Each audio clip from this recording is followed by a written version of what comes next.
Hi friends, ക്യാബേജിൽ വെള്ളക്കടല ഇട്ടിട്ട് ഒരു ഉപ്പേരി ഉണ്ടാക്കിയാലോ? ആദ്യം കുറച്ച് വെള്ളക്കടല എടുത്തിട്ട് അതിനെ കുറച്ച് വെള്ളത്തിൽ ഒരു 5-6 മണിക്കൂർ കുതിർത്തെടുത്തിട്ടുണ്ട്. ഇനി അതിന് ആവശ്യത്തിന് ഉപ്പിട്ടിട്ട് കുക്കറിലൊന്ന് വേവിച്ചെടുക്കാം. ഒരു 3 വിസിലുകൊണ്ട് തന്നെ ഇത് നന്നായിട്ട് വെന്ത് കിട്ടും. ഇത് നല്ല വേവണേ.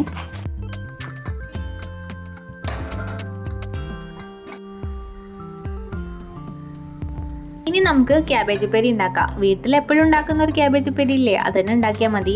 ആദ്യം വെളിച്ചെണ്ണ ഒഴിക്കുക, എന്നിട്ട് കടുക് പൊട്ടിക്കുക, പിന്നെ ഉഴുന്ന് പരിപ്പ് കുറച്ച് ഇട്ട് കൊടുക്കുക.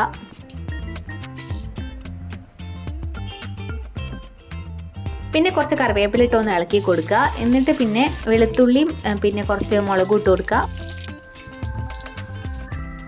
ഈ ക്യാബേജ് മുറിച്ചിട്ട് കൊടുക്കാം. ഞാൻ ഈ ക്യാബേജ് മുറിച്ചതിൻ്റെ കൂടെ കുറച്ച് സവാള മുറിച്ചതും കൂടെ ചേർത്തിട്ടുണ്ട്. എന്നിട്ട് നന്നായിട്ട് ഇളക്കുക. ആവശ്യത്തിനുള്ള ഉപ്പിട്ട് കൊടുക്കുക. പിന്നെ ഇച്ചിരി മാത്രം കുറച്ച് മഞ്ഞൾപ്പൊടി ഇട്ട് കൊടുക്കുക. എന്നിട്ട് നന്നായിട്ട് ഇളക്കി കൊടുത്തിട്ട് ഒന്ന് മൂടി വെച്ച് വേവിക്കുക. മൂടി വെച്ചിട്ട് ഒരു 5 മിനിറ്റ് മീഡിയം ഫ്ലെയിമിൽ വെക്കുക. എന്നിട്ട് പിന്നെ തുറന്ന് നോക്കിയിട്ട് നന്നായിട്ട് ഇളക്കി കൊടുക്കുക. ഇപ്പോൾ ഇത് 1/4 വേവായിട്ടുണ്ടാവും, നന്നായിട്ട് ആയിട്ടുണ്ടാവും. പിന്നെ കുറച്ചും കൂടി നന്നായിട്ട് ഇളക്കി കൊടുത്താൽ നന്നായിട്ട് വെന്ത് കിട്ടും. ഇനി വേവിച്ച് വെച്ചിരിക്കുന്ന വെള്ളക്കടല കൂടി ചേർത്ത് കൊടുക്കാം. ഇത് ഇത്ര അളവെന്നൊന്നുമില്ല, അതായത് ക്യാബേജ് ഉപ്പേരിക്ക് അനുസരിച്ച് പ്രൊപ്പോർഷനേറ്റ് ആയിട്ട് ഇത് ചേർത്ത് കൊടുക്കാമെന്നേ ഉള്ളൂ. കൂടുതൽ ഇഷ്ടമുള്ളവർക്ക് കൂടുതൽ ചേർക്കാം, കുറവാണെങ്കിൽ കുറവ് മതി.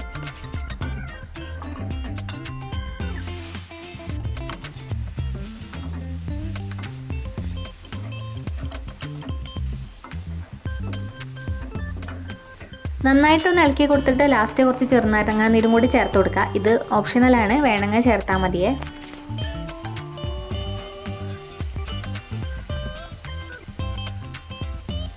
ക്യാബേജ് ഉപ്പേരിയെ കുറച്ചും കൂടി ഹെൽത്തി ഉപ്പേരി ആക്കുക എന്നുള്ളതായിരുന്നു എൻ്റെ ലക്ഷ്യം. അപ്പോൾ ഇതുപോലൊക്കെ ഒന്ന് ട്രൈ ചെയ്ത് നോക്കൂ കേട്ടോ.